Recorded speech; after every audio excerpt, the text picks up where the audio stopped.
Selamat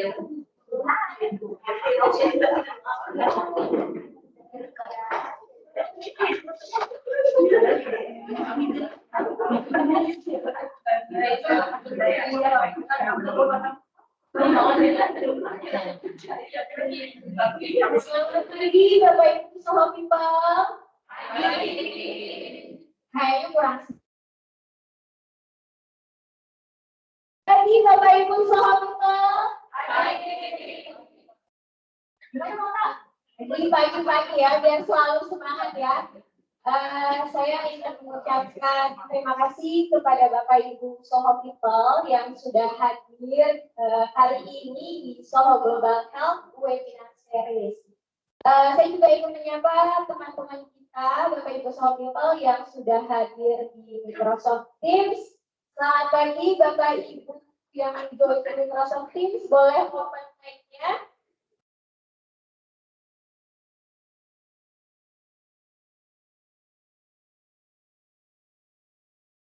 Oke, kayaknya masih malu-malu ya. Oke, perkenalkan saya Dian Rahayu dari tim HR. Saya akan memandu sesi Soho Global Health Webinar Series hari ini. Topiknya apa Bapak Ibu? Adalah dampak stres psikosomatis. Kira-kira Bapak Ibu sudah pernah dengar istilah psikosomatis kah? Sudah dengar ya, sudah pernah dengar ya. Mungkin sudah pernah baca juga di internet gitu ya. Nah, hari ini kita akan lebih mengenal apa itu psikosomatis, kemudian apakah ada hubungannya dengan kesehatan mental, dan nanti juga kita akan mendapatkan tips-tips dari narasumber kita bagaimana menangani gejala psikosomatis. Nah, sebelumnya saya juga ingin mengajak Bapak Ibu Soho People untuk follow Instagram kita, YouTube kita, dan juga LinkedIn kita. Udah pada follow atau belum nih? Udah ya. Di Instagramnya di Soho Global Health.people. Nanti juga ada LinkedIn, juga ada YouTube. Nah, nanti infonya adalah people activities yang ada di SGH dan juga people activities yang ada di SGH akan kita posting di media sosialnya kita. Jadi jika Bapak Ibu memiliki people activities yang ada di departemen atau divisi, boleh disampaikan ke kami melalui email di recruitment@sohoglobalhealth.com. Nanti kita akan posting di media sosialnya kita. Kemudian kita juga sudah punya ini ya Bapak Ibu HR Official WhatsApp Account. Nah, HR Official WhatsApp Account ini adalah salah satu fasilitas komunikasi agar Bapak Ibu lebih cepat menerima informasi dari perusahaan, terutama dari tim HR. Jadi jika Bapak Ibu punya pertanyaan ya terkait dengan tim HR, boleh di-chat di nomor yang tertera di layar Bapak Ibu. Nanti kita akan sampaikan ke PIC terkait. Bapak Ibu kira-kira udah join belum di salah satu WhatsApp group kami ya? Jadi kalau ada teman-temannya yang belum join, boleh silakan di-share ke nomor admin kita supaya nanti bisa kita invite di salah satu WhatsApp group. Oke. Bentar ya Bapak Ibu.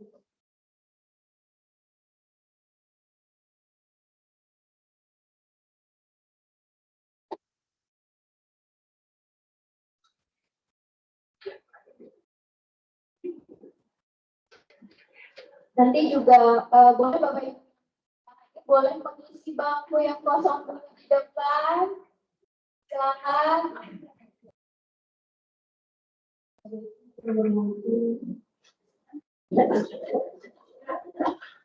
Mbak Dewi boleh duduk maju ke depan. Nanti biar foto bersamanya terlihat.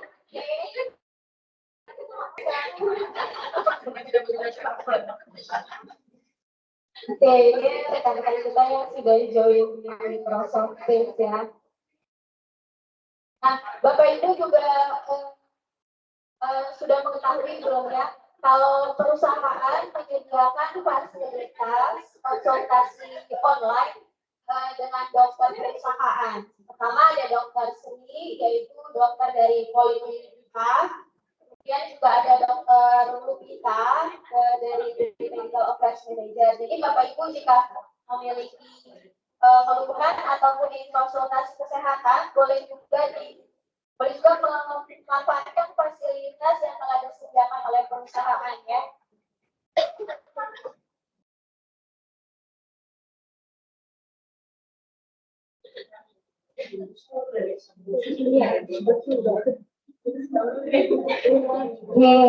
Nah sebelum kita bersama saya narasumber kita yang sudah hadir hari ini yaitu Dr. Monica Andalusia, spesialis kedokteran jiwa dari Rumah Sakit Premier Jatinegara. Selamat pagi Dr. Monica. Terima kasih dokter sudah hadir di perusahaan kami untuk memaparkan materinya. Terima kasih dokter. Oke, sekarang kita mau foto bersama terlebih dahulu ya Bapak Ibu, supaya nanti kita bisa posting di Instagram kita, dan jangan lupa di like dan juga di komen. Oke, boleh kita foto bersamanya yang ada di Teams dulu. Silakan Bapak Ibu yang berada di Teams boleh open kameranya. Untuk teman-teman yang ada di ruang training, kita foto bersamanya setelah sesi. Oke, silakan.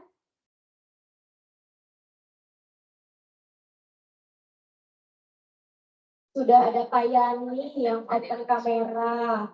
Kemudian siapa lagi? Ayo teman-teman yang ada di Microsoft Teams boleh open kameranya.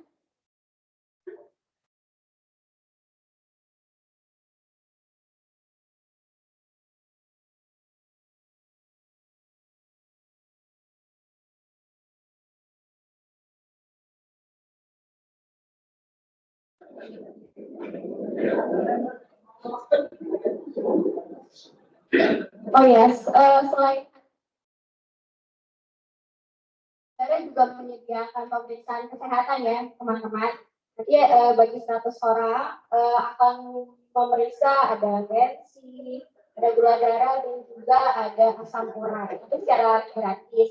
Nanti health talk-nya selesai baru bisa melakukan pemeriksaan kesehatan. Dan ada gimmick menarik dari tim Rumah Sakit Premier. Boleh kita kasih tepuk tangan dulu untuk tim Rumah Sakit Premier.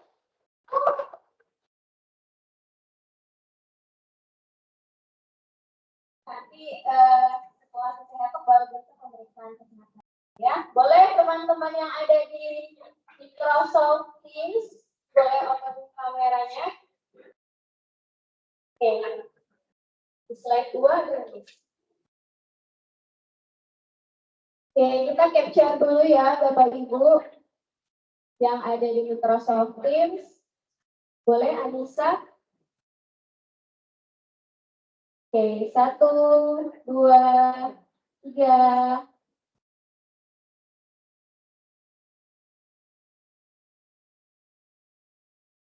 Sekali lagi ya, teman-teman yang lain yang masih ingin buka kameranya silakan.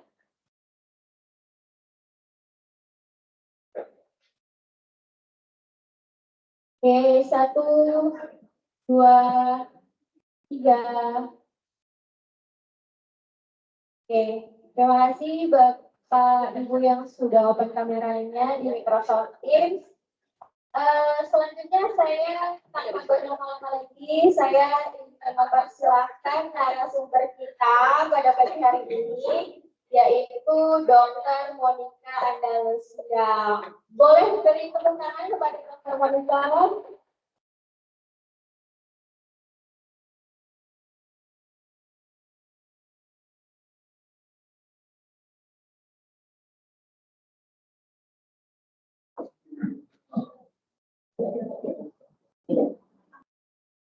Assalamualaikum warahmatullahi wabarakatuh. Selamat pagi. Panggilannya sama people ya. Selamat pagi sama people. Jawabannya pagi aja. Pagi.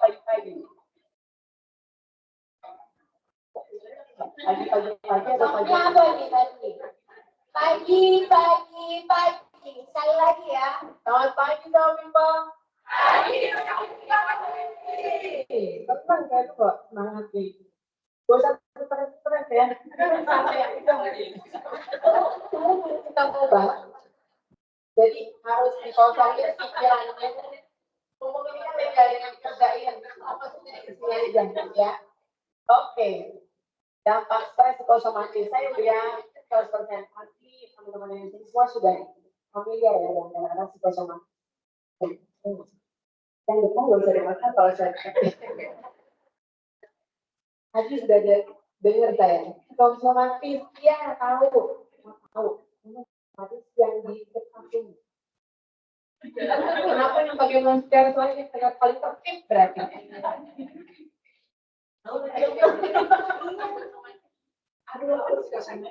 Ini ada itu teman-teman ya. Kayak ini sih mungkin ya dokter gitu ya, misalnya kayak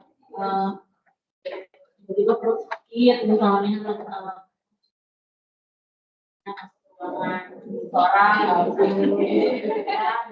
langsung masuknya psikosomatis. Jadi yang mau psikosomatis itu gen milenial.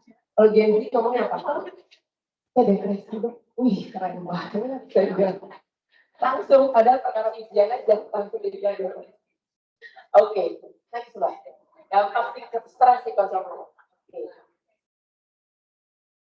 Next, jadi ini yang akan kita bahas ya. Ini sedikit, tapi ntar kayaknya banyak deh yang bahas. Oke, next slide. Ntar belakangnya. Saya ambil di Amerika deh, kalau di Indonesia memang data-datanya kurang lengkap. Jadi di Amerika itu dilaporkan bahwa sebanyak 72% dia mengalami gangguan kecemasan di lingkungan kerja. Dan itu menggambarkan jadi kurang lebih ada 1 dari 3 orang yang pernah mengalami gangguan kecemasan dalam hidupnya, minimal 1 kali. Ada yang belum pernah mengalami cemas?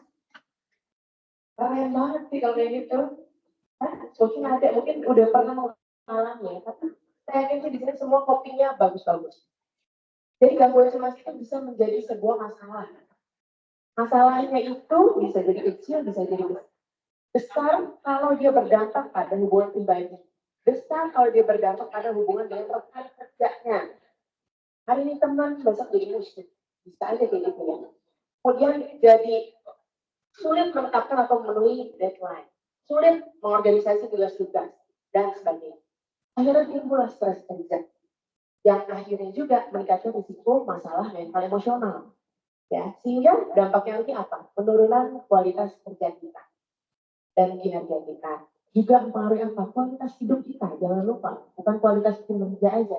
Itu yang dilihat di perusahaan. Tapi secara fullnya, secara keseluruhan, kualitas hidupnya juga sebenarnya menurun dari ini. Oke, next. Oke. Jadi sebenarnya gangguan psikosomatik apa? Nah, kalau psikosomatik itu bahasanya orang penyakit dalam. Kalau kita ini bahasanya sebenarnya PLP. Nanti saya jelaskan perbedaannya. Psikosomatik itu intinya penyakit yang berhubungan, yang dipikirkan, yang dirasakan, kemudian melibatkan penuhan fisik atau kondisi fisik kita. Kalau dari artinya, baik itu artinya psikis, soma itu artinya tubuh. Jadi benar-benar saling terintegrasi. Dan memang betul hubungan antara faktor psikologis dengan fenomena fisiologis yang muncul itu benar adanya, saling berkaitan. Dan setiap adanya penyakit yang muncul, apakah faktor psikologis harus selalu ditambahkan? Tidak. Utamanya tetap harus mengutamakan kondisi fisik atau organiknya dulu. Pasti nggak ada kondisi fisik. Pasti nggak keluar fisiknya benar-benar free, nggak ada masalah. Untuk itu tetap harus utamanya ke dokter yang memang berhubungan. Misalnya, Tuhannya kok aku tiap kayak mau meeting selalu sakit perut ya. Emang beneran ada masalah kerja atau memang karena ada masalah cemasnya. Untuk itu kan mesti tahu dulu, jangan itu orang psikiater. Jangan sih yang seperti itu. Biasanya dulu keliling, dokter shopping dulu, udah bolak-balik penyakit dalam enggak kelar. Ujungnya kasih psikiater. Jadi biasanya kalau udah kronis sekali. Ya, psychosomatic medicine ini jadi memang udah menjadi perhatian khusus ya dari bidang psikiatri itu lebih dari 50 tahun. Tapi memang dia udah nggak dimasukkan dalam diagnosis kita. Kita dari psikiatri itu menggunakan ada pedoman diagnosis, bisa dari DSM ya, atau dari pedoman diagnosis gangguan jiwa, PDGJ. Dan tapi terus digunakan itu istilah psikosomatik dalam jurnal penelitian dan lain-lain. Kalau di psikiatri itu kan sebut bagian subspesialis atau bidang dalam psikiatri yang menangani atau yang melibatkan kondisi fisik itu biasanya sebutkan CLP atau consultation lifestyle psychiatry. Jadi ini merupakan cabang ilmu psikiatri yang merujuk pada keterampilan atau pengetahuan terstruktur dalam menilai dan mengobati kondisi emosional dan perilaku dari pasien-pasien yang dirujuk dari bidang medis lain. Yang paling sering berhubungan dengan CLP ini, kalau yang paling sering itu yang sudah berjalan divisinya itu yang Darmanis. Oh yang teman saya bilang Darmanis itu kan rumah sakit pusat kanker yang dalam pengobatan kanker itu kan jarang yang seperti itu. Nah, jangka panjang. Itu seringkali kita temukan risiko terjadi depresi atau gangguan mental organik dengan kondisi kankernya atau karena metastasinya akhirnya menimbulkan satu kondisi mental emosional. Tapi kalau di Amerika Serikat masih menggunakan itu psychosomatic therapy. Ya. Oke, next. Jadi gangguan psikosomatis itu sebenarnya yang mana duluan? Kondisi fisiknya dulu atau mentalnya? Bisa dua-duanya. Teman-teman. Saya ngomong teman-teman padahal sebenarnya saya paling kecil di sini. Oke, Bapak ya, kita sharing pagi ini. Jadi bisa dari kondisi fisiknya, ya, kayak tadi kalau kita ambil contoh, dia sudah ada diagnosisnya, dia sudah ada. Saya GERD, emang benar tegak diagnosisnya, tapi karena GERD yang terus-menerus berulang, akhirnya menimbulkan satu rasa jangan bukan GERD aja ya, aduh, jangan kanker usus, aduh, jangan-jangan, nah, akhirnya menimbulkan satu apa? Kondisi mental emosional. Dan gangguan jiwa. Kalau gangguan jiwa nggak enak ya, jadi saya ngomongnya kondisi mental emosional aja. Karena betul menimbulkan satu kecemasan, akhirnya kelamaan depresi dan sebagainya. Tapi apakah mungkin dok kalau yang dari kondisi mental emosional bisa menyebabkan satu pelan fisik? Bisa aja. Karena memang sebegitu bagaimana body, mind, and soul kita semua terintegrasi. Kalau saya suka ngasih contoh, kalau anak kecil lagi ujian dan pasti pulang balik ke kamar mandi, ngapain juga padahal kemarin nggak ada masalah. Oh ternyata dia mau ujian, malah sakit perut, kepala dia alasan nggak mau masuk, kepala dia tar dulu mantar. Akhirnya pas diketahui, oh dia memang ada sesuatu yang memang dia mau hadapi, tapi mungkin dia belum siap atau ujian lewat dan mandi lagi itu ke kamar mandi.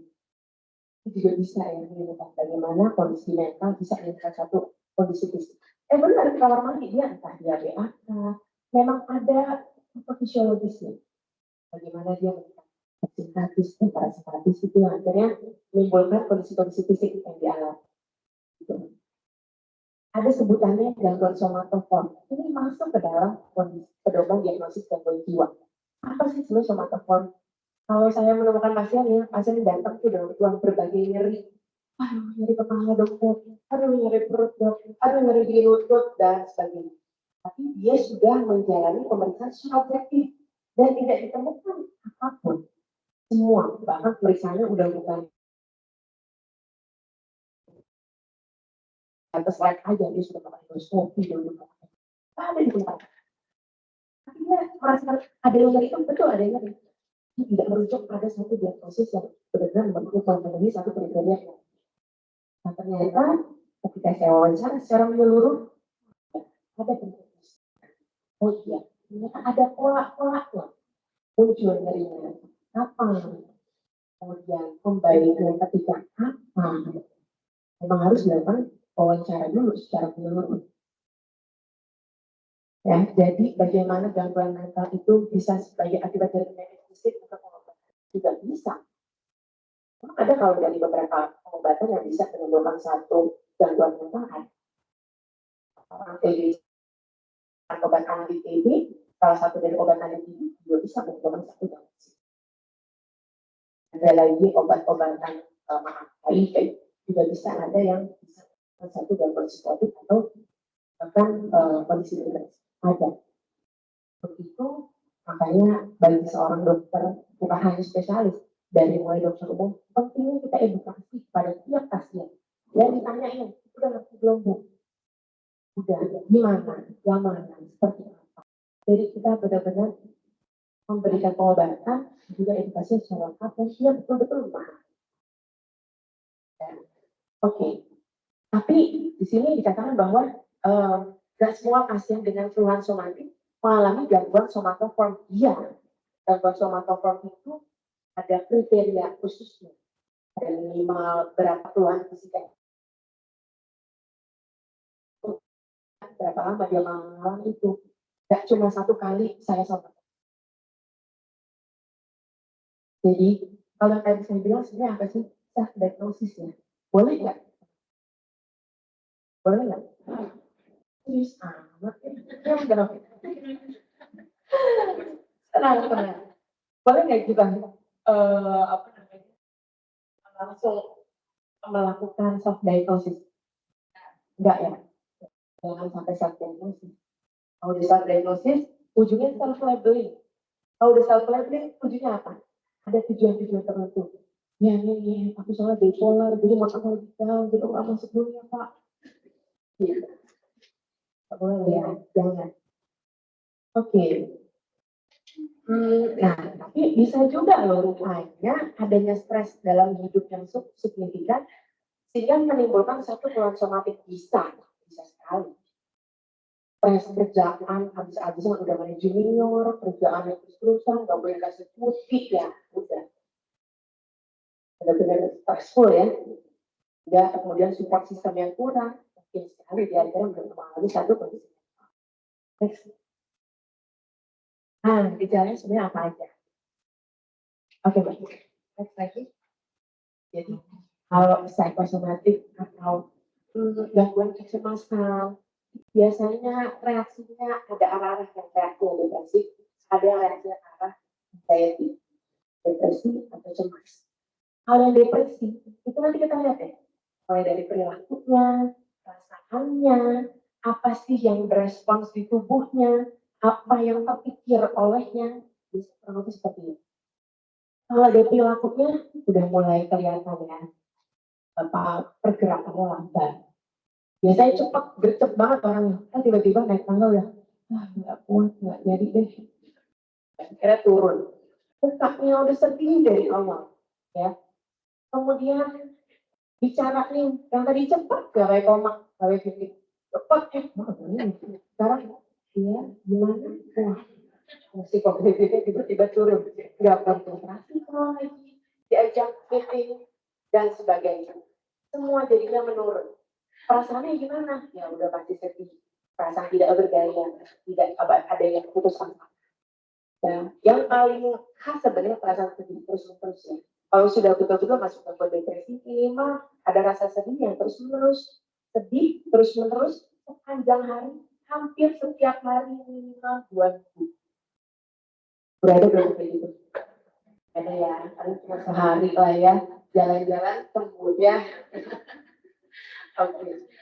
Terus juga tubuhnya dia itu bereaksi. Badannya tiba-tiba lemas saja. Gak ada kekuatan. Gak nafsu makan. Gangguan tidur. Tiba-tiba kayaknya tadi kuat-kuat aja hujan-hujanan. Kemudian kalau hujan dikit, gak kuat pusing. Ya, jadi lebih sensitif juga terhadap nyeri. Hasrat seksual yang menurun.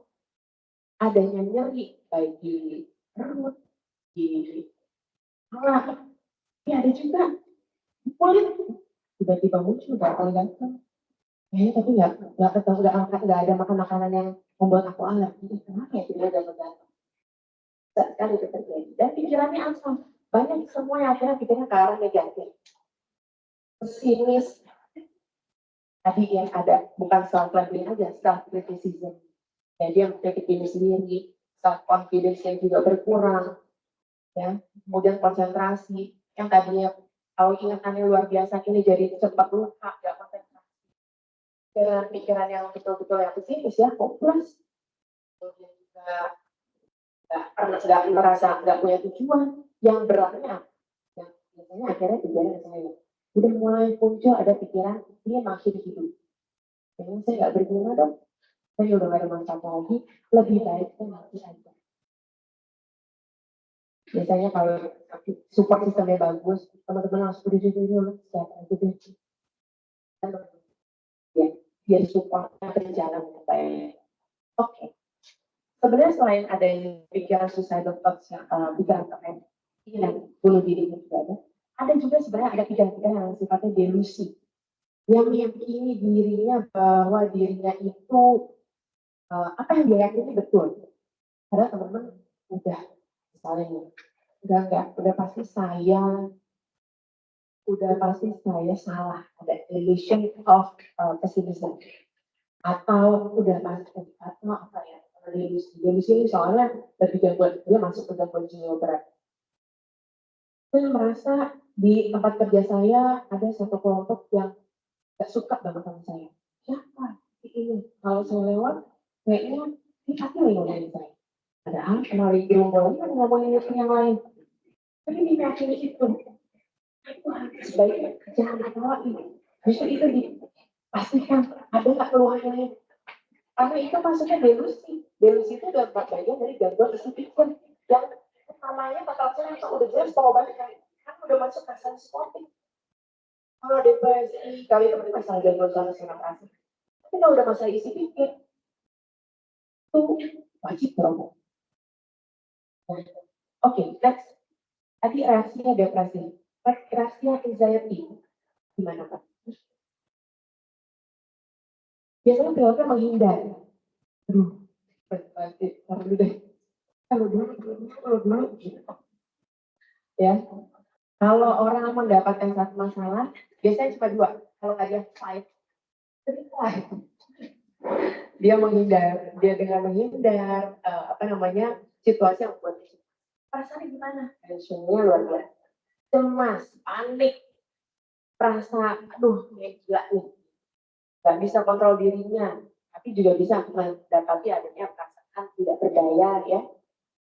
Terus dari tubuhnya apa? Gemeter dia, keringetan, berdebar, tiba-tiba kepalanya super sakit, badan sakit, mual, muntah, ini sering yang kita temuin biasanya. Ya, terus apa sih seringnya yang dipikirkan? Saya nggak bisa kontrol ini. Aduh, kalau udah berdebar luar biasa, serangan jantung ya, nggak bisa nafas. Cepat banget nafasnya, karena baru naik tangga aja sebenarnya. Oke, next. Jadi itu ya, reaksi-reaksi yang mengarah ke arah depresi atau reaksi anxiety. Nah, juga di sini, kalau kita lihat gimana sih akhirnya sebuah stres itu bisa menjadi satu beban yang luar biasa, akhirnya dia menyebabkan satu stres. Bisa dari stresor di lingkungan, ya, dari pekerjaan, stresor dari rumah, kemudian apa dia memang sudah sedang mengalami situasi-situasi yang major life event sifatnya. Dari orang bicara dengan traumatik atau mengalami sebuah kekerasan itu kan sangat traumatik dan berulang. Jadi seseorang itu yang menerima satu stres, dia merasa terancam, dia merasa tidak berdaya, nggak ada yang bisa bantu, waspada terus rasanya, kemudian perilakunya yang muncul seperti apa tadi ya, fight or flight. Kalau kupingnya bagus, dia problem solvingnya oke banget, dia fight. Tapi yang namanya fight terus-terusan, tapi support sistem minimal, bisa aja lama-lama kita di flight juga. Kemudian yang tadinya nggak ngerokok, jadi ngerokok. Tadinya nggak impulsif, nggak minum alkohol, jadi minum alkohol. Jadi dia melakukan perilaku yang di luar perilaku biasa. Ya. Kemudian dari perilakunya muncullah psychological response. Jadi psychological response tergantung individunya seperti apa juga. Memang seorang tersebut dari genetiknya gitu kan ya. Yang kesantasnya ada yang memang ibunya misalnya, memang dia mendapatkan depresi gitu.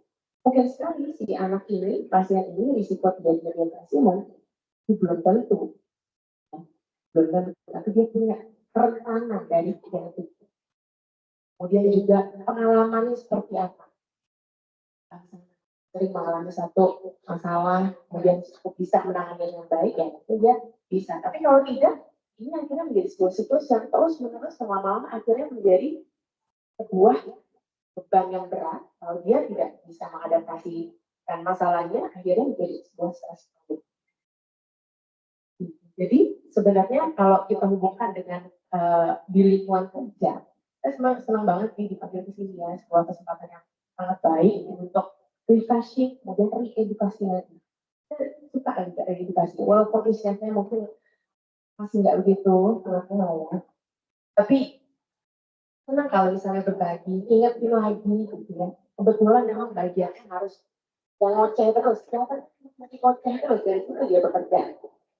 Ya, jadi sebenarnya dari perusahaan itu lingkungan yang kerja yang sehat itu dia nggak hanya menyiapkan APD-nya, ya, dia nggak hanya meminimalisir lingkungan yang kiranya akan membahayakan, tapi bagaimana sih preventifnya, promotif tindakan udah apa aja yang dilakukan. Ini yang memang sedang dilakukan di bagian dari preventif, di bagian dari tindakan promotif untuk kita edukasi lagi, untuk kita refresh lagi tentang kalau mengalami seperti ini apa yang harus dilakukan. First step itu apa sih? Ya, jadi baik sekali apabila ini dilanjutkan terus ya Mbak ya. Kemudian juga dan pekerjaan yang saat itu kan sebenarnya adalah bagaimana satu tekanan itu yang diterima oleh seorang karyawan memang sesuai dengan kemampuan dan sumber daya, sesuai dengan sarana prasarana. Kalau nggak sesuai, itu kalau saya ngomong pasti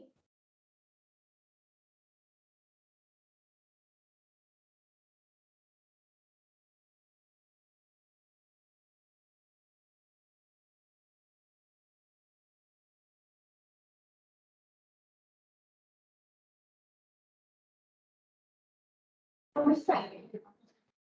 Jadi dia strukturnya, akhirnya dia menurut dia nggak mau next slide-nya. Ya, next slide. Nah, jadi di dalam tekanan kerja itu memang atau tekanan kerja, stres kerja bisa menyebabkan respons yang positif ada. Seringnya sih jadi respons yang negatif ya. Untuk itu kita penting sekali menjaga agar terfokus dan termotivasi. Apa sih yang bisa dilakukan? Nanti akhir-akhir slide kita akan sharingnya. Karena memang tekanan yang berlebihan itu bisa menjadi sebuah stres. Dan kalau sudah di stres, itu dapat mengganggu kesehatan karyawan dan juga kinerjanya. Sedikit, stres itu nggak selalu buruk. Karena stres itu bagi dua, ada eustress, ada jadi distress. Eustress yang dia bisa balik ke normal, dia bisa baik-baik. Tapi kalau jadi distress, itu yang dampaknya bisa melebar kemana-mana ke fungsi kita sehari-hari. Ya, dan tadi udah jelas bagaimana stres kerja bisa nggak dok menimbulkan suatu masalah kesehatan fisik dan mental? Bisa sekali kalau copingnya tidak dikembangkan dengan baik. Kemana aja dok masalahnya?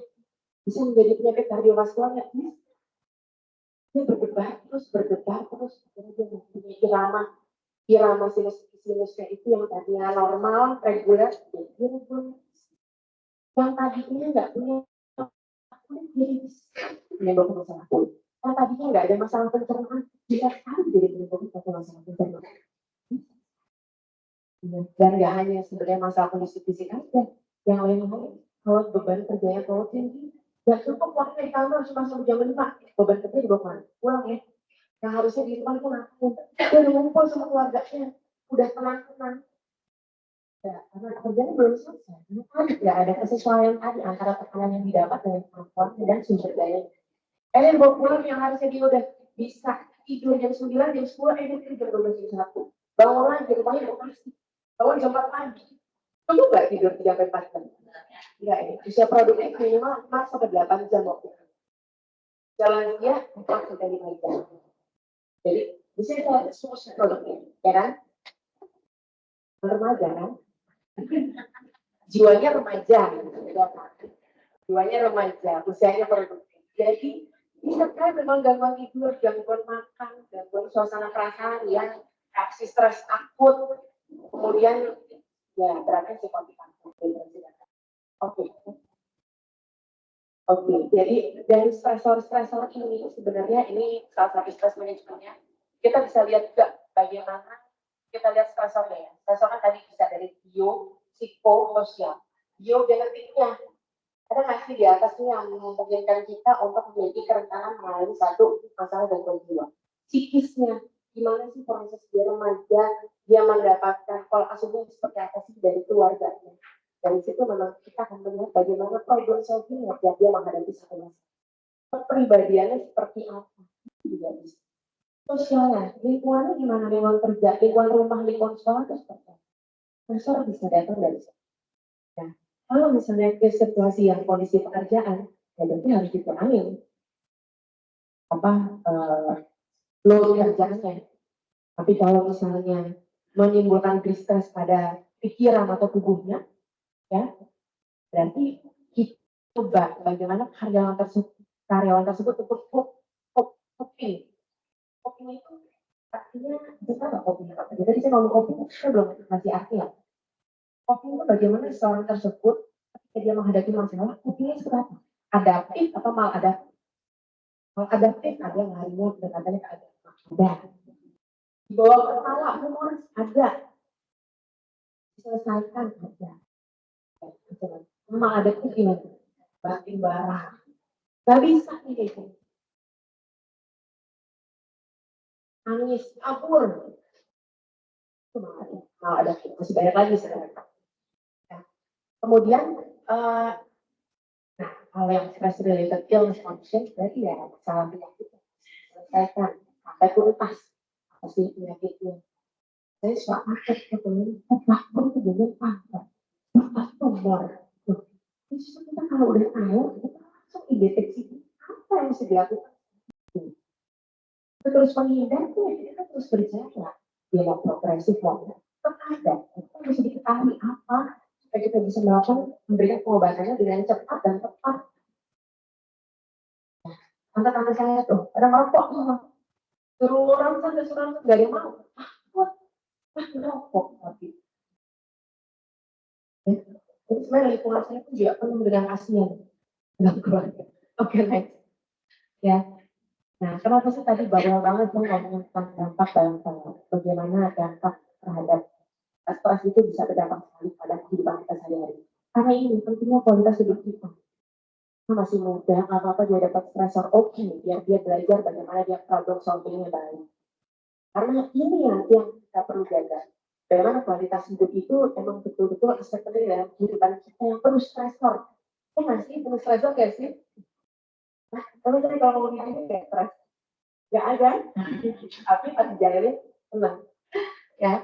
Dan memang faktanya sekarang banyak perusahaan yang baik sekali ya, tidak hanya melihat kinerjanya aja, tapi juga melihat bagaimana kepuasan kerja karyawan tersebut. Gitu. Sampai sekarang ada beberapa perusahaan juga membuat pedoman loh tentang kualitas hidup. Jadi itu mungkin yang salah satu pendekatan yang dilakukan oleh perusahaan. Melakukan penyuluhan seperti itu kan juga baik sekali ya. Salah satu tindakan yang baik. Tujuannya untuk apa? Itu untuk memenuhi kualitas kehidupan kerja karyawan, kemudian juga menjaga keseimbangan kerjanya karyawan tersebut. Supaya produktivitas meningkat, ya pasti profitnya. Yang benar-benar profitnya meningkat, oh iya itu. Oke, next ini kayaknya ini sebenarnya dimensi kualitas untuk kita tahu aja. Apa sih yang dilihat? Yang pertama kesehatan fisik ya. Iya, karena badan ini yang berjalan, badan ini yang menopang untuk kita melanjutkan hidup. Kesehatan fisik kita juga harus utamakan. Lalu jangan lupa setelah fisik, psikologis itu juga penting sekali. Ya. Kemudian dimensi hubungan sosial, oke, nggak hanya fisiknya, psikologisnya oke, tapi bagaimana dengan relasi kita dengan sekitar. Kan manusia makhluk sosial ya, pasti membutuhkan orang. Ya, jadi bagaimana hubungan sosial kita bisa membina relasi itu dengan. Kemudian juga bukan hanya satu dua orang aja, cukup teman saya satu dua orang aja nggak bisa juga. Tapi juga tetap bagaimana dengan lingkungan. Di tempat tinggal pasti ada ya, kita dapat punya relasi. Lingkungan rumah kerja, pasangan dan ya. Nah ini sebenarnya sih pencegahannya penting. Stress management. Ketika kita mengalami stres, apa yang harus dilakukan? Pertama, kita harus ini ada apa ya? Kita kenali dulu yang menyebabkan. Saya kemarin oke-oke aja nih. Kenapa hari ini kok ini ternyata berlebih? Kok saya kayaknya gemetar ya aneh. Kok saya kayaknya tiba-tiba alatnya sakit. Nah, memang kita lagi mau menghadapi satu situasi yang berbeda dibandingkan sebelumnya. Jadi betul-betul harus mengenali diri kita dulu. Di sini kenapa saya sebutnya burnout? Biasanya kalau sudah cukup lama bebannya, belum terjatuh pada kondisi-kondisi mental emosional, biasanya karyawan tersebut mengalami satu burnout. Overwhelming, betul-betul sangat mengganggu fungsinya, tidak bisa konsentrasi dan lain-lain. Sehingga jika sudah merasakan gejala-gejalanya, atau gejala fisiknya sudah mulai terasa, nggak usah ragu untuk stop dulu, berhenti dulu. Online itu bisa, konsentrasi bisa, bisa. Dulu, kalau bisa relaksasi silakan. Yang biasa meditasi boleh. Apa? Sukanya hobinya. Oh, dengerin musik dulu tuh. Aduh, kayak butuh gosip dulu nih ke teman-teman. Dong cerita biar saya teralihkan pikirannya dari masalah pekerjaan itu. Sebenarnya tujuannya apa? Berubah, saya nyaran berubah, tapi menghadir ilmu ya. Kemudian juga reverse, kita coba mengembalikan suasana perasaan kita, kondisi mental kita dengan mencari supaya bisa mengelola stres itu. Biasanya gimana? Peer support itu apa ya? Peer support itu teman-teman kita. Kalau biasanya kalau di sini kondisi ada bilik-bilik gitu ya. Oh itu, ngapain? Sibuk lah. Itu cerita dong sebentar. Wow. Jadi jangan lupa tetangga kanan kiri kita. Support karena bisa dapat dari teman-teman, keluarga, atau memang kelompok lingkungan sekitar. Jadi, kalau pasien-pasien saya tuh yang kumpulannya bipolar tuh di rumah sakit, ini punya loh bipolar community. Ada juga yang skizofrenia community. Ada. Dibina oleh mereka sendiri yang sudah hebat, sudah recovery ya.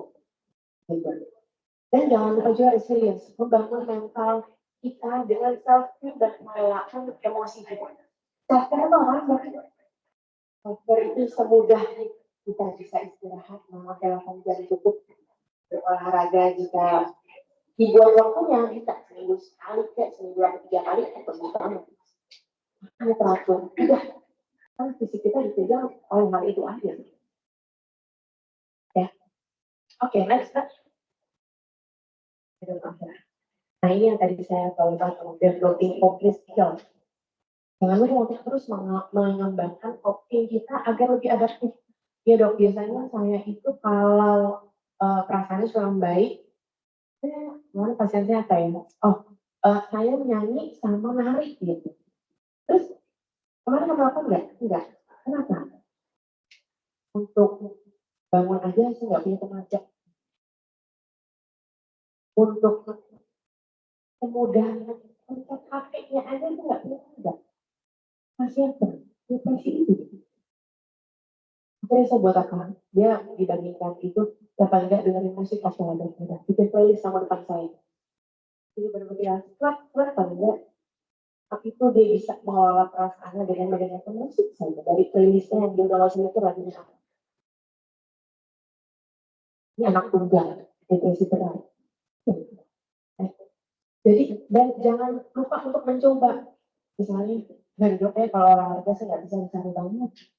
Mencoba, mas-masan aduh kan saya dari sini karena aku jago aja kayak udah kalau ini nggak bisa coba coba lagi mulai apa suka karena kalau nggak dicoba kita nggak akan tahu itu sebenarnya susah atau tidak ternyata pas dicoba iya awalnya berat coba saya ketemu komunitas baru itu saya ketemu hal yang baru ternyata bisa ini setelah kita mencoba baru kita tahu ya oke. Nah coping skills itu ada dua. Ada yang kita dalam menyelesaikan, ada yang kita mau nyelesain fokus emosinya, problemnya. Nah, kita lihat nih masalahnya, oh iya, masalahnya itu di aku ya. Ini emang emosi kok jadi tebel banget, sensitif banget. Tapi kan emotion fokus topis. Jadi apa yang bisa dilakukan untuk mengelola perasaan kita? Kalau problem, ya berarti problemnya di mana pun ya. Saya kurang bisa manajemen waktu dong. Terlalu bingung cari kerja, kemudian Mbak di rumah, Bu, aku gagal habis. Bu, anak saya jahat, Bu, lagi ngerjain tugas, tiba-tiba dapat WhatsApp dari gurunya anak. ini jatuh hujan. Itu kemarin saya alami persis kayak gini. Saya sharingnya kayak gini. Ya, oke. Kemudian kalau memang nggak kuat sendirinya nggak bisa. Dari siapa yang paling dibuat, yang paling dirasa nyaman, yang dipercaya, jangan dulu ya. Kalau kiranya bos gak nyaman, jangan bos dulu berarti. Dulu misal. Tapi kayaknya teman yang mungkin yang ada sedikit banyak. Langsung ke bos aja. Ya udah. Ya. Oke, next. Oh ini penting juga nih. Bikin to-do list, bikin priority. Bisa nih, maaf ya bapak-bapak, ibu-ibu ini mau kasih gitu. Ada ini jalan, ini itu. Enggak. Jadi benar-benar kalau bisa dibuat priority listnya. Biasanya yang paling penting dan utama yang pasti mampu saya bisa lakukan apa kita dibuat apa. Lupa. Oke. Ya. Kayak tetap ya menciptakan lingkungan kerja yang kondusif, yang bersikap asertif. Kayaknya lagi butuh banget nih didengerin. Terus langsung aja cerita sebenarnya gue dong dengerin. Padahal gue ngeliat muka temennya lagi nangis. Lagi pokoknya fokus aja sama dirinya. Juga tetap harus kita asertif. Kita lihat dulu oh orangnya lagi oke. Kayaknya moodnya lagi oke. Ada waktu nggak? Ada tetap cara etikanya juga ada. Ya. Manajemen waktu juga penting. Oke? Nah, itu satu slide terakhir. Jadi dampak psikosomatis menimbulkan satu hubungan kesehatan mental jelas ya. Tapi stresnya itu gimana caranya? Kita kenali dulu faktor penyebab stresnya itu apa gitu. Kemudian identifikasi dari pikiran kita. Tadi yang pikiran pertama, oh saya takut nggak bisa. Oh saya merasakan yakin bahwa saya pasti gagal. Nah itu waktu itu Carol yang mesti dihilangkan dari pikiran kita. Ya, yang mudah-mudahan dengan kita bisa mengelola pikiran kita jadi berubah dan kondisi fisik yang dia. Kemudian tadi pencegahan dan polarisasi juga tetap dilakukan dan kalau sudah semua dilakukan itu belum baik, gak usah ragu. Mudah-mudahan di Soul Global ini stigma terhadap masalah kondisi mental emosional sudah tidak ada. Jadi jangan usah ragu untuk datang ke yang profesional. Ini harus datang gimana banget ya, ke psikolog dulu boleh, konseling dulu boleh. Biasanya psikolog dan psikiater saling berkolaborasi.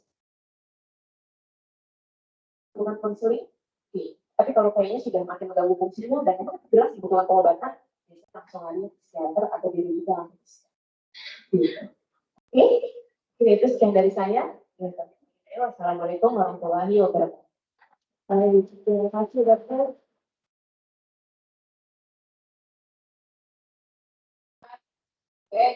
Bagi teman-teman yang sudah oke, ya. Disiapkan pertanyaannya dulu, ya. Terima kasih Dokter Monica atas pemaparan materinya. Nah, tadi sempat disinggung ya Bapak Ibu oleh Dokter Monica kalau psikosomatis itu bisa menyebabkan gangguan pada kulit ya Dok ya. Nah, gitu ya. Nah, atau dermatitis. Nah, kita kan punya produknya ya Bapak Ibu ya. Produk apa? Noroid. Oke. Untuk itu Pak Dedi Fernando akan memaparkan sedikit mengenai hubungan dari dermatitis dengan psikosomatis. Kepada Pak Dedi Fernando, saya persilakan.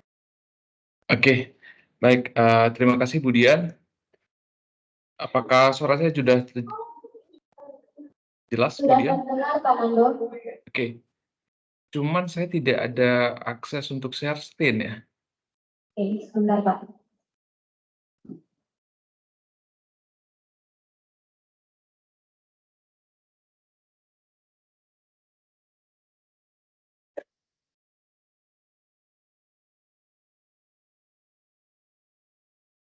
Boleh dicoba kembali Pak Nando? Oke, udah bisa ya. Oke. Saya coba tes share screen. Oke.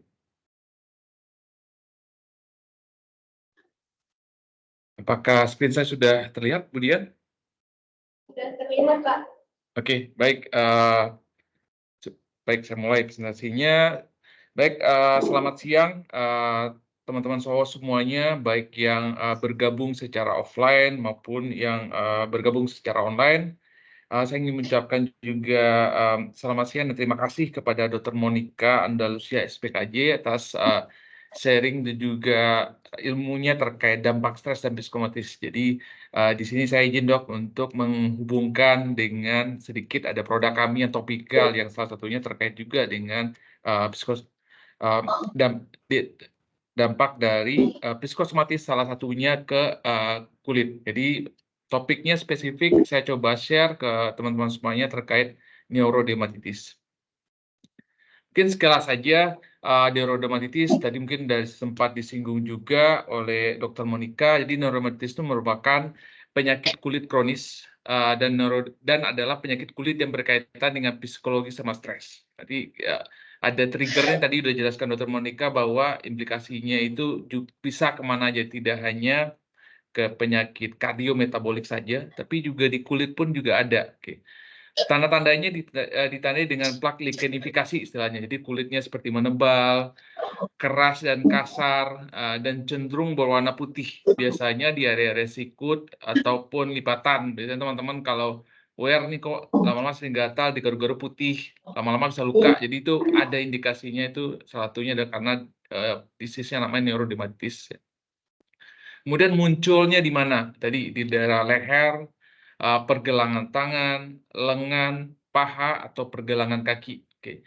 Jadi kalau untuk tampilannya seperti apa? Kemudian nanti tampilannya nanti akan saya coba share di slide berikutnya.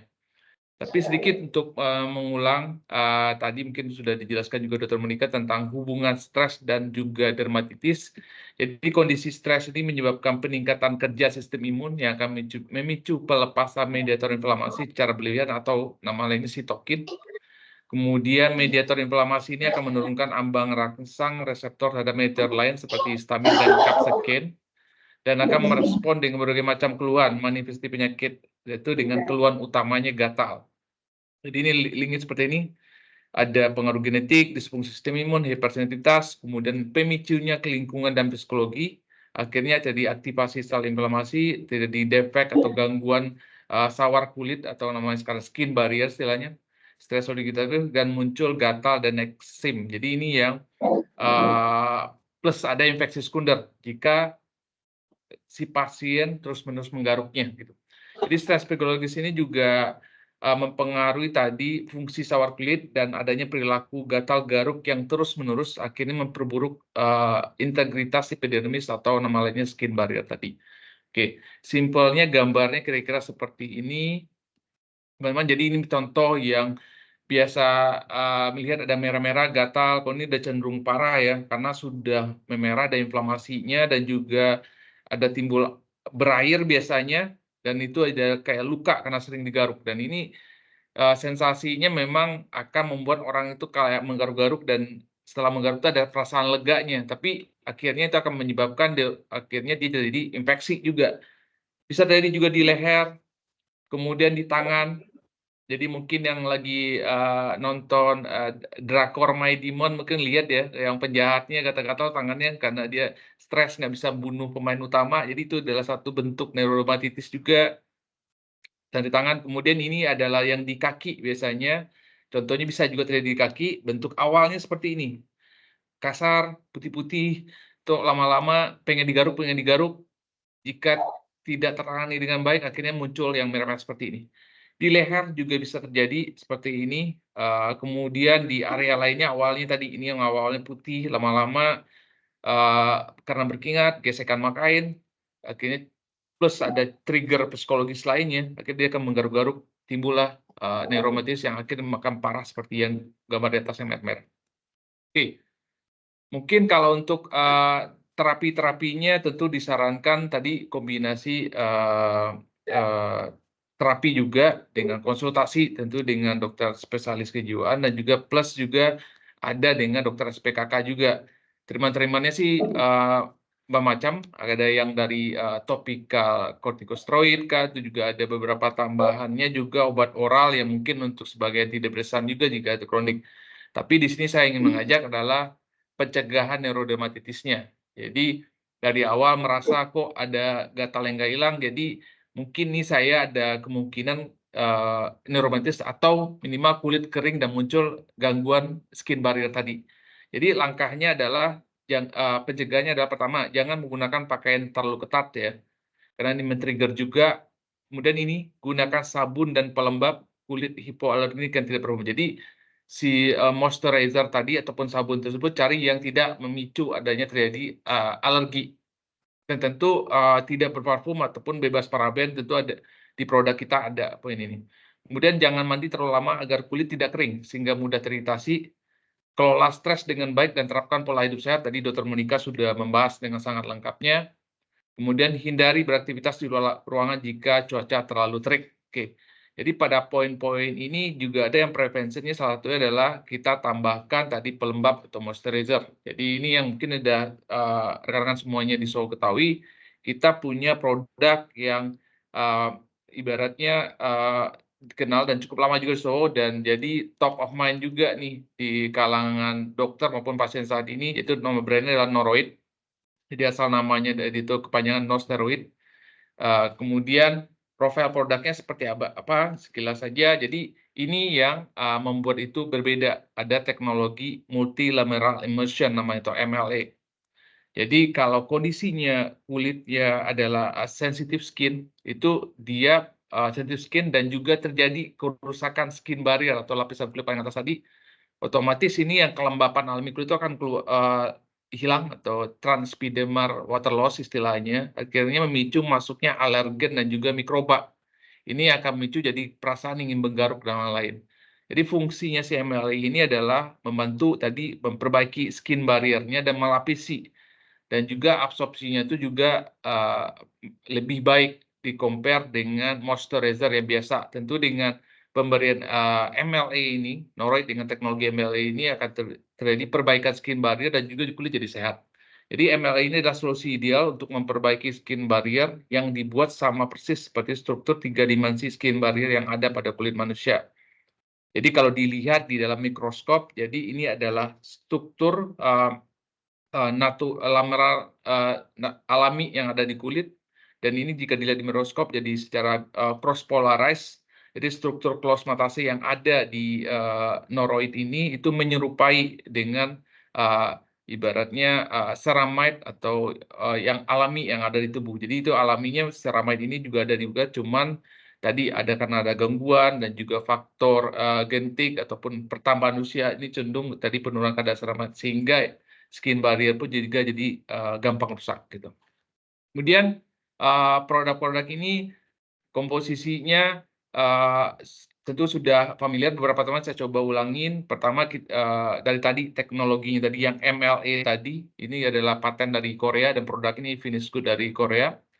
Kemudian pseudoceramide ini adalah yang ada di setiap kita alamiah. Tapi di Noroid dia bisa mengcopy atau membuatnya semirip mungkin dengan ceramide alami dalam tubuh. Nah, ini namanya pseudoceramide atau secara molekulnya namanya ceramide 9S. Di fungsinya melembabkan kulit dan membantu memperbaiki kerusakan serta menormalkan fungsi pertahanan kulit. Kemudian ada tambahnya defensamide. Jadi tujuannya adalah untuk membantu merangsang pembentukan antimikrobial alami kulit sehingga meningkatkan pertahanan kulit. Jadi terhindar tuh dari stimulan eksternal seperti tadi ya, ada munculnya mikroba ataupun bakteri yang akan memungkinkan terjadi dermatitis. Jadi khusus untuk yang tipe Noroid dermaras itu ada tambahannya zinc oxide. Jadi ini yang fungsinya sebagai shooting agent dan juga meningkatkan regenerasi sel, dan tujuannya untuk memang untuk spesifik untuk mengobati eksim, karena fungsi dari zinc oxide itu salah satu adalah meredakan inflamasinya. Jadi kalau nantinya bisa ditanyanya adalah pada kondisi yang merah-merah ini, itu disarankan awalnya dulu pakai Demeras, kemudian setelah week yang keempat, ini contoh yang gambarnya sudah improvement, untuk maintenance atau pencegahannya bisa dipilih ada 2 pilihan, ada yang lotion maupun yang krim. Jadi kalau secara uji klinisnya produk ini sudah lengkap, terbukti secara klinis dapat membantu mencegah dan mengatasi kulit kering, kulit sensitif, dan juga iritasi kulit seperti atopi atau eksim. Jadi iritasi karena penggunaan mungkin yang pas pandemi, hand sanitizer mungkin karena tangan-tangannya kalau dia kok ada putih-putih, cenderung kalau digatal bisa menjadi ingin menggatal kemudian digaruk ya, jadi dermatitis. Jadi ini karena satunya ada kerusakan skin barrier, makanya butuh moisturizer noroid ini. Dan iritasi lainnya yang menyebabkan kemerahan kulit dengan noroid itu bisa bisa untuk memperbaiki dari skin barrier dan iritasinya jadi hilang. Oke, kemudian ini overall produknya. Jadi noroid itu sendiri adalah pelembab berbasis ceramide nomor 1 di Indonesia untuk kulit sensitif berdasarkan data IQVIA 2022. Dan varian produknya kita ada yang lotion, krim, dan juga dermaras. Kemudian untuk pasca tindakan estetik, ini tentu kebutuhannya berbeda. Kita juga punya noroid dan manual. Mungkin itu tadi tambahannya tadi paraben free, juga ethanol free, fragrance free, dan produknya tentu kita import langsung dari Korea Selatan dengan teknologi MLA tadi. Mungkin sekian Budian sharing dari saya.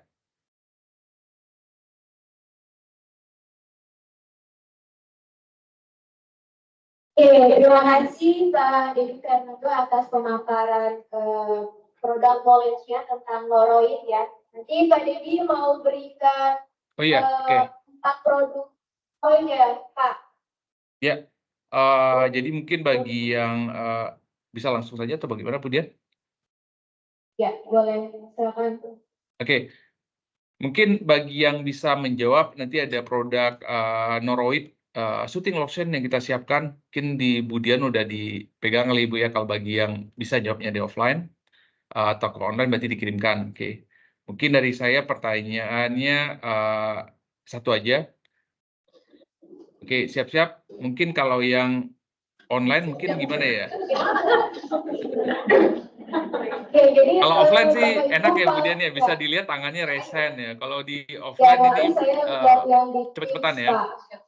Ya, cepet-cepetan yang di online boleh handset dan yang offline boleh langsung cuci tangannya. Oke, silakan Oke. Pak Nando. Kalau yang online bisa klik raise hand, kalau yang offline tentu bisa langsung Budian lihat siapa yang angkat tangannya Bu ya. Oke, mungkin pertanyaan saya pertama adalah mungkin sebutkan komposisi dari noroid dulu.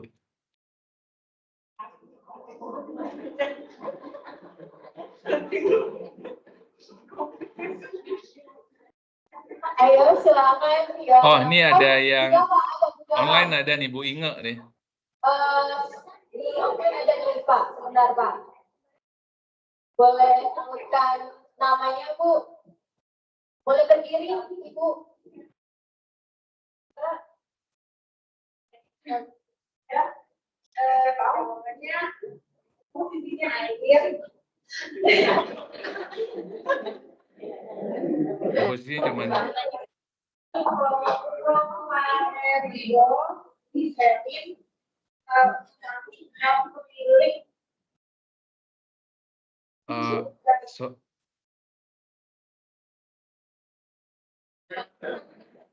Ibu-ibu boleh agak maju suaranya supaya Pak Nando juga terdengar. Boleh Ibu silakan Bu. saya tidak terdengar Budian, tapi kalau jawabannya benar boleh Budian. Ayo silakan Ibu, boleh maju. Agak maju Bu, supaya suaranya tertangkap Pak Nando Bu.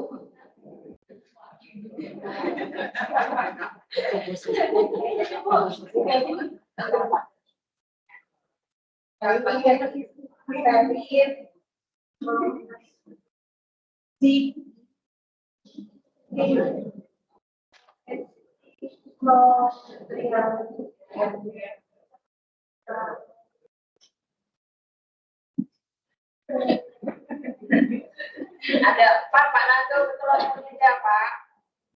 Ada 4 Pak yang disebutkan Bu Ika. Yang pertama air, yang kedua gliserin, kemudian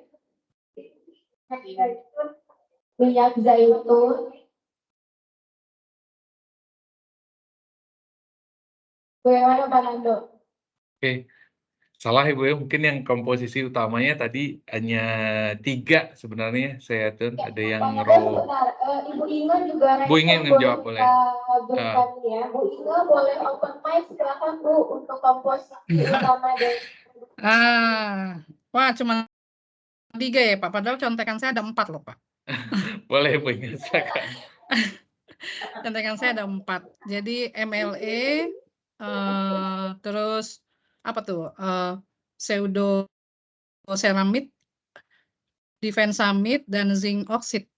Oke, benar Bu Inge. Nah, thank you Bu. Mungkin saya tambahkan dikit informasinya. Kalau komposisinya tadi cuma 3, pseudoceramide, difensamide, sama zinc oxide. Kalau MLE itu teknologi formulasinya. Tapi overall sih, congrats nih Bu Inge, nanti dikirim ya Noroid Soothing Lotion ke Bu Inge.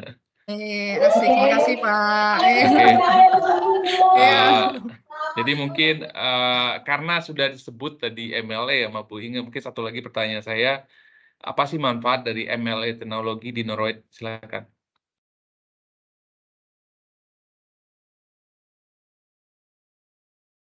Ini ada yang boleh Kak Nia boleh berdiri.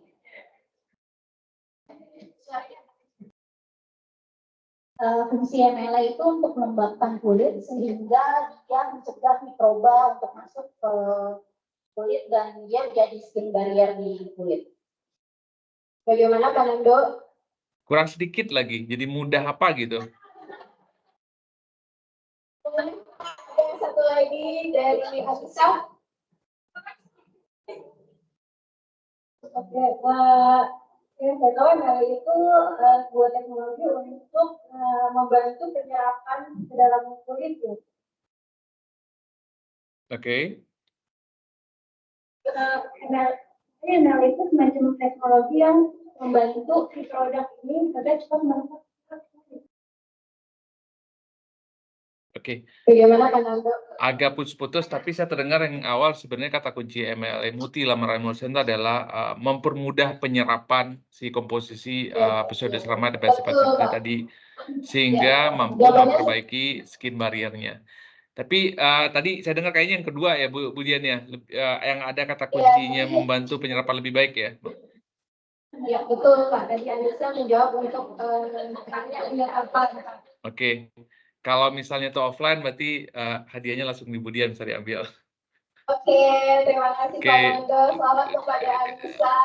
Mungkin satu lagi, saya minta pertanyaan, mungkin izin Dokter Monica, mungkin jika tolong dibantu Dok, mungkin memberikan pertanyaan ke peserta, nanti sama yang bisa menjawab diberikan Noroid Soothing Lotion juga.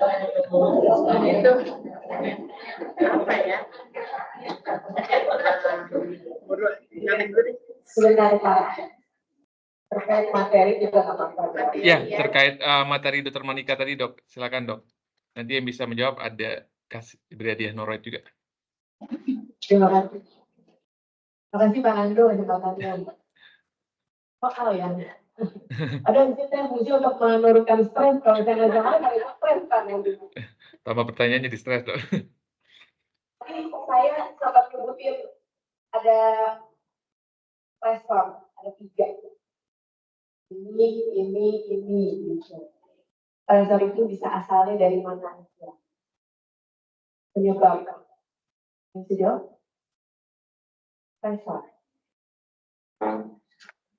Stresor ada 3. Susah nggak sih? Oh, susah. Oke, susah mana tuh kita ganti soalnya. Tadi jawabannya biopsikososial ya. Oh iya. Tadi slide saya kalau nggak salah warnanya biru. Manajemen stres. Apa yang bisa dilakukan?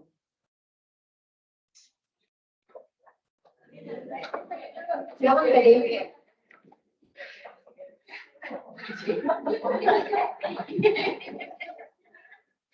Manajemen stres pertama bisa mengatur waktu. Dok, misalnya kita bisa membagi waktu mana yang prioritas, mana yang kita dahulukan terlebih dahulu. Terus agar kita bisa kayak tadi tuh contohnya misalnya jam 5 udah bisa pulang. keluarga, bisa istirahat, terus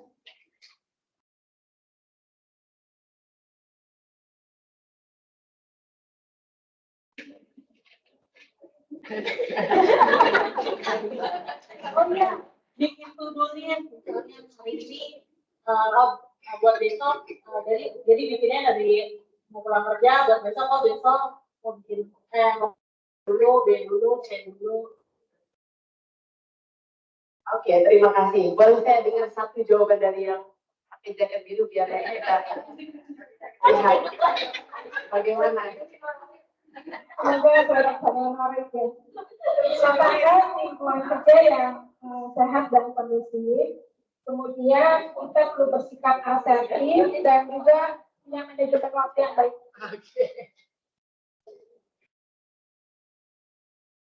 Ada jawaban dari online, boleh saya baca dulu ya? Disuruh Mbak Ayu. Boleh Mbak Marina juga yang jawab, silakan Mbak Marina, nanti jawabannya akan dipilih oleh Dr. Monica mana yang lebih tepat. Mbak Marina, boleh open mic?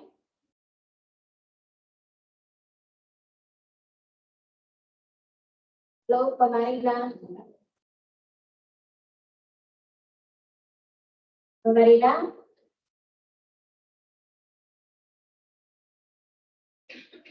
Halo, Boleh silakan.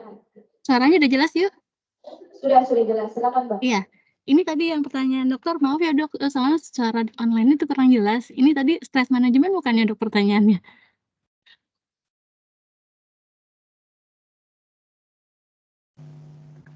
Halo?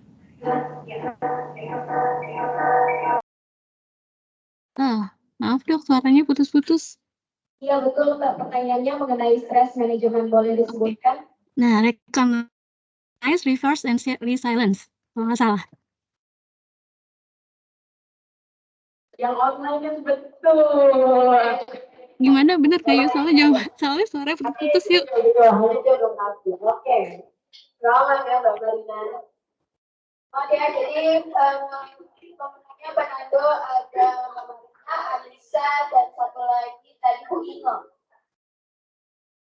Oke, selanjutnya kita akan ada pertanyaan dok. Namun bagi rekan-rekan yang ingin melakukan tes kesehatan boleh langsung ya. Kita akan membahas dulu pertanyaan yang ada di online dok. Oh ya, teman-teman boleh ya. Kalau teman-teman yang offline ada yang ingin bertanya, nanti ada gimmick juga dari Rumah Sakit Premier. Bertanya? Ada beberapa yang ingin bertanya, nanti akan ada gimmick menarik dari Rumah Sakit Premier. Oke, sambil menunggu pertanyaan dari yang offline, boleh kita bahas yang online dulu ya dok ya. Thank you Pak Ando untuk waktunya ya Pak. Terima kasih. Terima kasih Bu Dian. Terima kasih Pak Ando. Terima kasih. Oke, pertanyaan pertama dari Banjarmasin Edi, dokter. Bagi dok izin bertanya, ketika kita fokus banget, apa yang perlu kita lakukan? Apakah perlu minum obat atau melakukan pengobatan atau cukup tenang sejenak, cukup rekreasi dan rehat sejenak? Baik, terima kasih pertanyaannya dari Banjarmasin Edi. Boleh saya sambil dibuatnya apa? Pertanyaan ini tentang hopeless banget, kayaknya udah hopeless pakai kata, kayaknya benar-benar tidak berdaya. Tapi sebenarnya kalau saya penasaran saya mau tahu keluhan lainnya ada lagi nggak sih selain hopeless? Hopeless itu kan keluhan lainnya. Apakah memang disertai dengan keluhan yang sedih terus-menerus? Apakah memang disertai dengan ketidakberdayaan? Apakah disertai dengan tidak adanya energi atau alergian? Dan dirasakannya sudah berapa lama? Dari saya bilang, kalau memang dirasakan yang sepanjang hari, hampir setiap hari, minimal 2 minggu saja, itu jelas memang sudah membutuhkan pengobatan. Tapi kalau dirasakannya sesekali, kemudian sudah membaik dengan dilakukannya beberapa hal ya, tadi rekreasi dulu, boleh itu dilakukan. Kemudian dia sudah menenangkan diri dan mendapatkan perasaan hopeless stresnya sudah berkurang, berarti untuk itu perlu diobservasi lagi, tidak usah langsung minum obat atau datang psikiater, tidak apa-apa, tapi tetap diobservasi terkait keluhan tersebut. Oke, terima kasih Dr. Monika. Jadi tetap harus datang ke profesional ya dok ya, jangan langsung minum obat, tapi datang dulu ke profesional supaya bisa diobservasi lebih lanjut. Oke, pertanyaan selanjutnya dari Ibu Lambang. Hai dok, saya mau bertanya. Saya pernah baca-baca atau studi ada yang menyebutkan psikofungsional. Jadi sebenarnya apa perbedaan antara psikosomatis, somatofon, dan psikofungsional ya dok? Atau itu hanya sinonim saja? Silakan dok.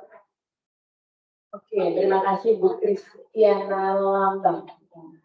Jadi perbedaannya antara psikosomatis, somatoform, atau psikofungsional.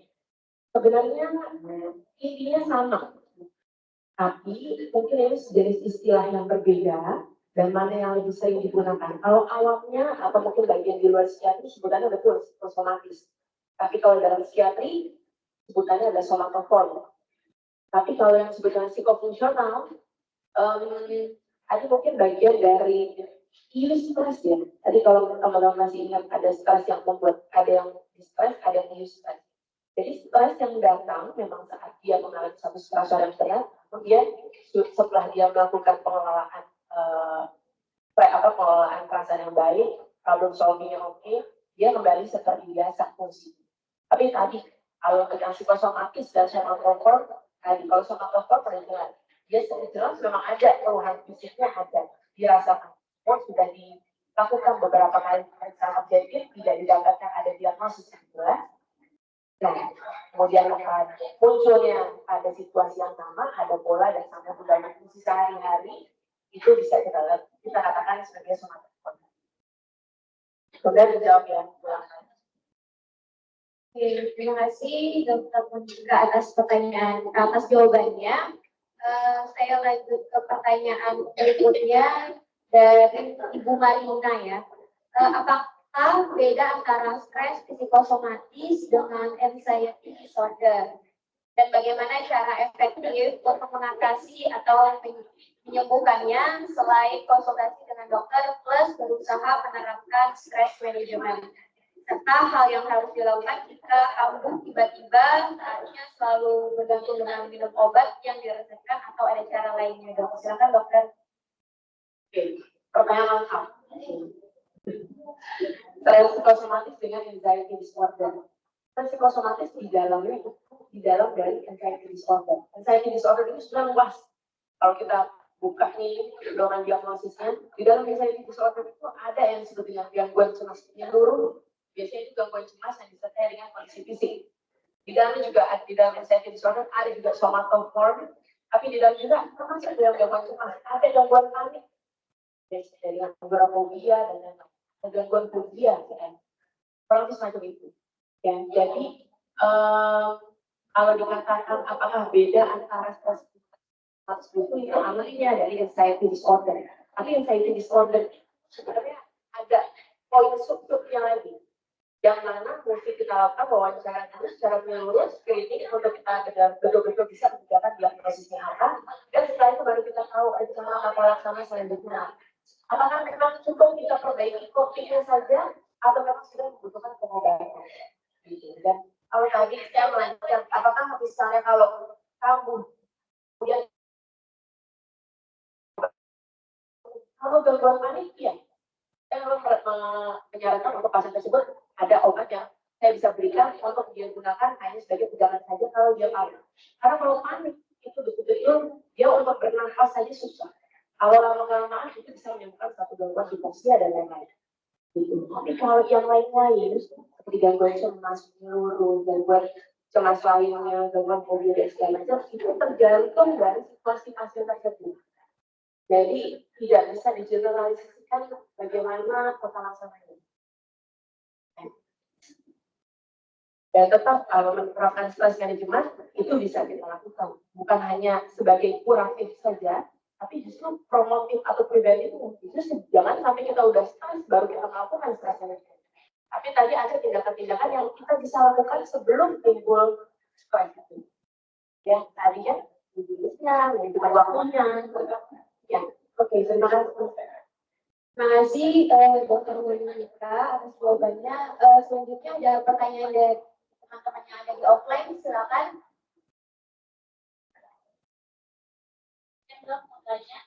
Apakah anak-anak itu bisa stres? Nah, kalau misalnya orang dewasa yang tadi sebelum kita bilang kan gejala itu kan di setiap hari selama sepanjang hari setiap hari dan itu udah obatnya. Nah, kalau anak-anak kita sudah dibawa ke obat itu gejala seperti apa? Apakah itu orang dewasa tadi? Kalau misalnya saya praktik itu apakah bagian dari pengajian dok? Soalnya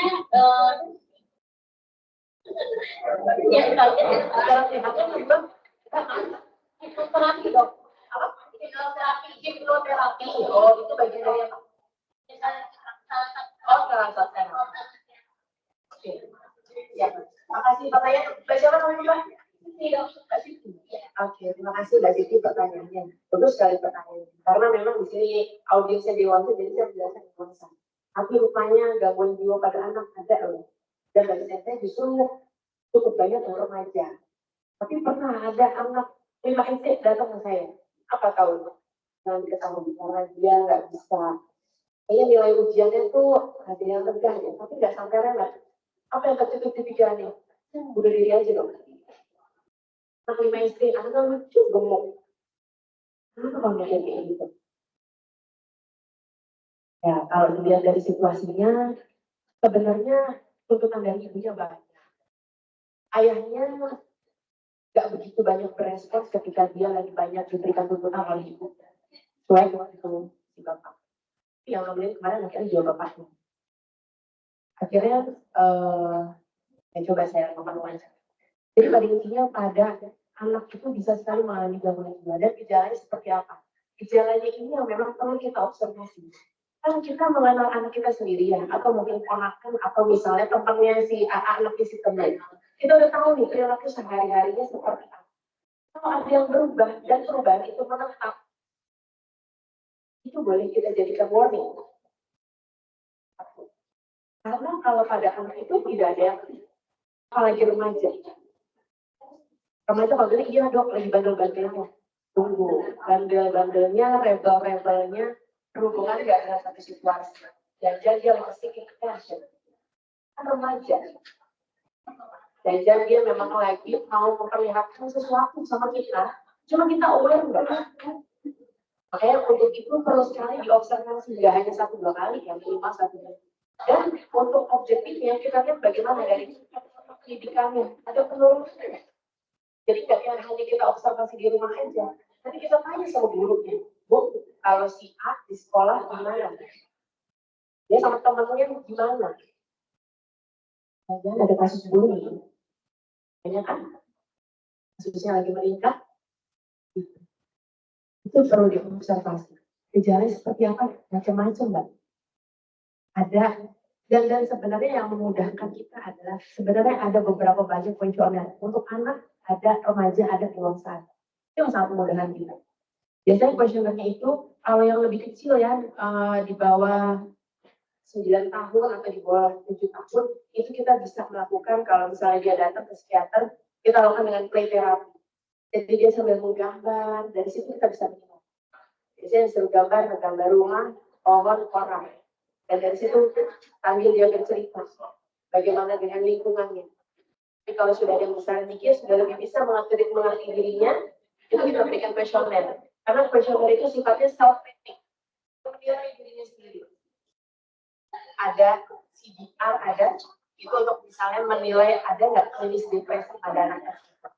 Di situ ada tuh pertanyaannya, aku merasa sedih. Nanti dijawab, kan dinilai itu ada kriteria waktu dalam beberapa hari terakhir kan, dalam 1 minggu terakhir kan, atau dalam 2 minggu. Banyak lagi. Aku tidak nafsu makan. Pertanyaan singkat-singkat. Nah, dari situ nanti diakumulasi nilainya masuk ke gejala depresi berat, ringan atau sedang. Jadi cukup bisa membantu karena memang kalau pada anak itu karena tidak dan dia tidak ekspresif orang-orang dewasa dalam menceritakan, menurut itu alat bantu questionnaire ini sangat membantu. Dan juga orang tuanya yang di sekolah itu juga penting sekali untuk kita lakukan observasi. Jadi memang harus kerjasama antara orang tua sama guru. Jangan seorang tua enggak lah ini anak saya yang paling tahu ini begitu juga. Tetap kita harus minta bantuan pihak sekolah. Kita menitipkan mereka di sekolah. Jadi mereka juga harus ada kontribusinya bagaimana observasi terhadap sekolah. Yang kedua, hipnoterapi. Hipnoterapi itu bagian dari terapi kita. Jadi sebenarnya hipnoterapi itu ada pelatihan hipnotis. Kemudian biasanya untuk menangani kecemasan, ya. Tapi kadang-kadang juga ada yang dilakukan untuk bagaimana dia menggali masa lalu. Nah kan kadang-kadang ada yang kenapa saya jadi kecemasan ya dok, kenapa saya jadi panik ya. Kemudian ketika kita lakukan wawancara, dia nggak tahu atau nggak mau tahu atau dia denial. Karena mungkin ketika kita buka pintu masa lalunya terlalu menyakitkan untuk dirinya. Nah itu butuh hipnoterapi untuk bisa membuka pintu masa lalunya sehingga dia lebih rileks. Itu bukan hal. Oke, terima kasih. Terima kasih Dr. Monika atas jawabannya. Oh, ada lagi satu pertanyaan terakhir ya.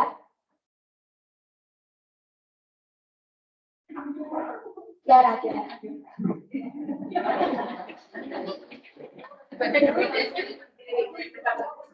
Halo dokter, saya Tiara.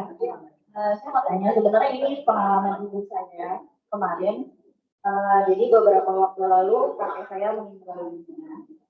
Lalu mama saya ini dia yang mengurus almarhum kakek saya selama sakit. Lalu kakek saya meninggalnya di rumah dan kita nggak ada yang nggak ada tanda-tanda kalau almarhum mau nggak ada. Tiba-tiba udah menghabiskan nafas terakhir. Reaksi mama saya awalnya cuma nangis tapi nggak yang sedih, kelihatan sedih banget gitu. Terus tiba-tiba dia merasa, tiba-tiba dia jatuh, dia bilang kakinya lemas banget. Terus dia kesel, dia bingung, benar-benar kebingungan. Kenapa gitu? Kan tiba-tiba kakinya lemas banget, gak bisa ngapa-ngapain. Terus ketika aku tanya, dia cuma terfokus kalau dia harus ngurus. Dia mikir orang-orang yang datang gitu, yang saya bilang adalah itu sebenarnya apakah salah satu psikosomatis gitu. Saya nggak paham apa sebenarnya dia sedih tapi tidak tersampaikan terus jadinya bereaksi ke tubuhnya atau gimana. Terima kasih Mbak Tiara jawabannya. Saya juga ya. Jadi gini, kalau termasuk psikosomatis atau tidak, ya. Karena yang nampak itu reaksinya. Ya. Ada orang, kalau tadi saya bilang tuh ada coping yang maladaptif, ada yang mereka acting out marah-marah, ada yang seeking attention dan lain-lain. Tapi ada juga yang sifatnya sebenarnya bagian dari kepribadian hysterical. Tapi kalau kepribadian itu kan beberapa kali ya, beberapa kali. Mungkin dia reaktif terhadap satu situasi, tapi dia bingung bagaimana caranya. Karena tadi nggak ada warningnya yang tersampaikan dan hari-hari dia yang melakukan pengasuhan sebagai caregiver. Sehingga dia nggak ada, dia tidak bersiap kayaknya untuk mempersiapkan dirinya untuk ditinggalkan. Tapi itu bagian dari perilakunya dia. Dan dari itu ada 5 fase. Denial, bergaining, bergaining, depressive, baru acceptance. Jadi dia masih dalam tahapnya denial, mungkin baru ya masih tahap denial. Tapi ketika dia denial itu, dia ada hysterical reaktif. Bisa dia tiba-tiba pingsan, tapi mesti cek saturasinya bagus. Tanda-tanda vitamin, tensi dan segala macamnya oke. Ya sudah, aman. Kita harus balikin ke kondisi organiknya. Kalau di rumah ada tensi yang digital itu kan kayaknya semua orang sekarang udah punya ya, itu nggak usah langsung di tensi. Oh, ternyata tensinya bagus. Oh ternyata pas dicek nadinya, oh kira-kira 60-100 kali per menit. Oke. Berarti memang dia historical, dia reaktif terhadap status. Oh ditanya ulang, saking dia mungkin benar-benar mendadak, makannya udah cukup belum? Tidurnya cukup enggak?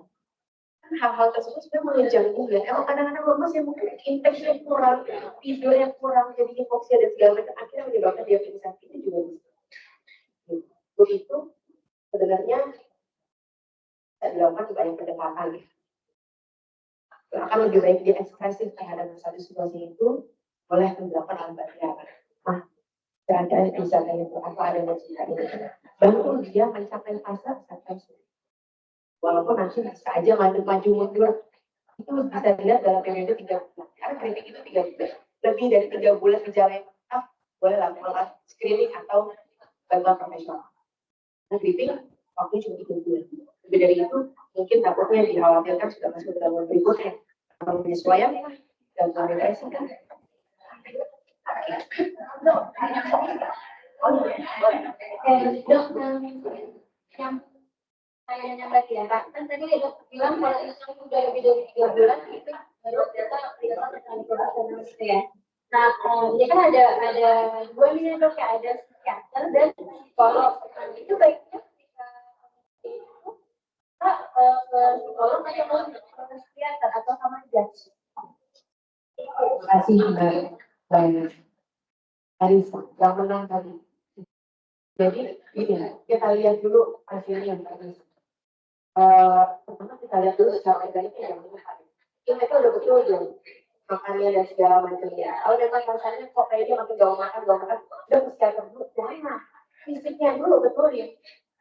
Cek dulu kan, jangan-jangan karena dia nggak makan elektrolitnya rendah. Sebetulnya fisiknya udah oke, baru pilihannya psikolog atau psikiater ya.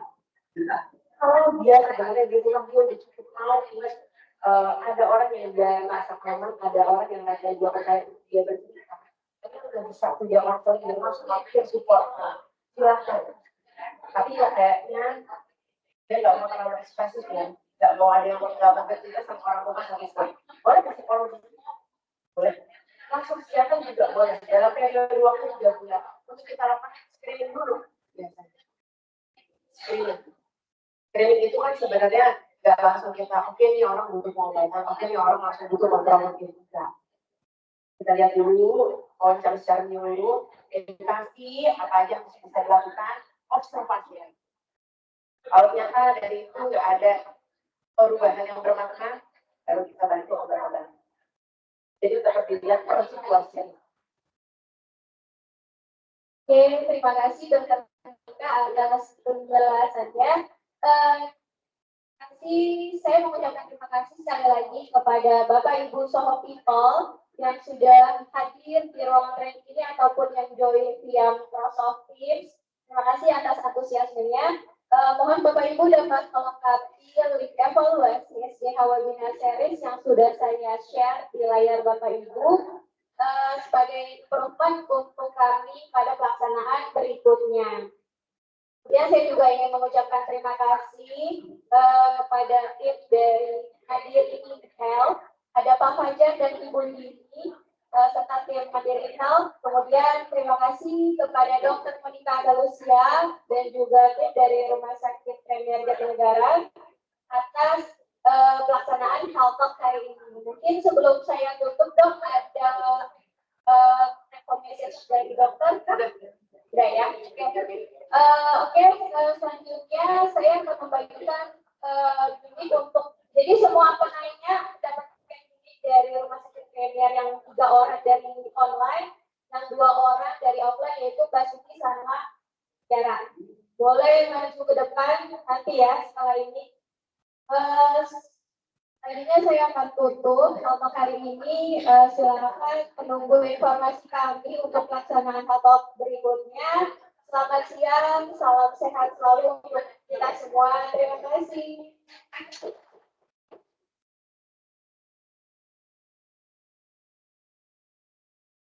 Untuk teman-teman yang ada di offline, boleh kita foto bersama ya.